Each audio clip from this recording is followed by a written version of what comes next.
Then, first of all, nagpapasalamat ako kay Lord kasi sa inyong kalaman, ako ay 34 years old na. Hindi ako ay 12 years bago ako kumuha ng board exam, bago ako mag-take. So, siguro ay magiging inspirasyon ako ng karamihan sa inyo dahil sa tagal na, ang baon ko lang yung temang ACA, Ohm's Law at saka sa katawa. Kaya sasagot sa word yung mga bata ay kaya ngayon lumabas. Ang lamang ko lang sa inyo, nung tanong ko, ay wala ko makikong-trade, kaya wala akong ma-share ko sa kong-trade. Ako ay hindi BSU graduate, ako ay IS, tapos third year lang sa BSU. Dahil nung panahon ko, ang labas ng BSU ay puro computer shop. So doon ako napasok sa Boxfile. Kaya ako ay Princess Maria graduate ng BSU. Kaya lumipat ako sa Golden Gate, doon nakilala ko din si Engineer Mara. Bali, under si Mara. Ako ang naging president doon. Tapos, yun, kaya ako nakapag-decide mag-take ng board ay thank you din kay Ma'am AC kasi siya din yung isa sa mga dahilan na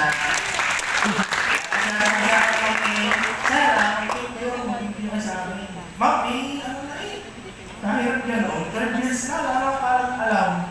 Kaya ka mag-grade yun. Yun. So, sa journey ka sa review sector, salamat sa mga bata.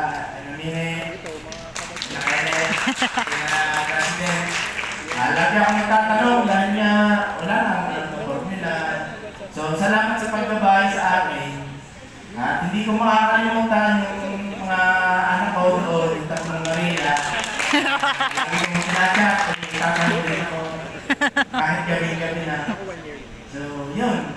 Maipapayo ko sa mga bata, ay ngayon pa lang ay magsaot na kayo ng formula. Kami nga, ilang buwan na, 3, pumasa kami. Kayo pa ga, ilang taon pa kayo, 4. Oh, isa na yung sigurado.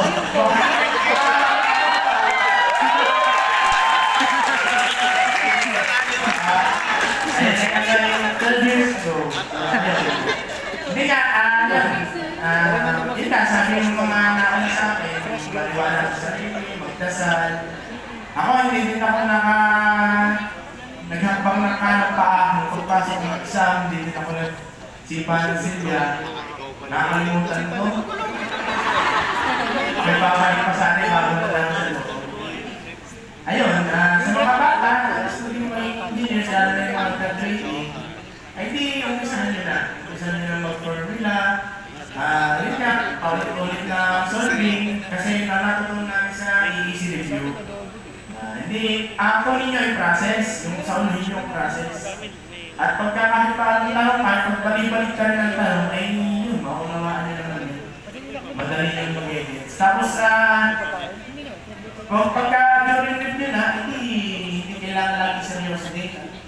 Sabi nga ng aking lolo, pagka sobrang seryoso, hindi nakakamatay.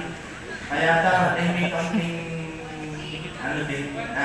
mag-event kayo, manji.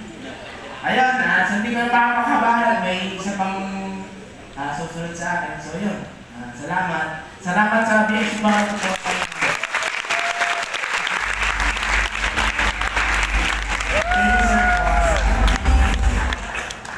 Lastly, tawagin po natin ang ating rank 3 sa RLE Licensure.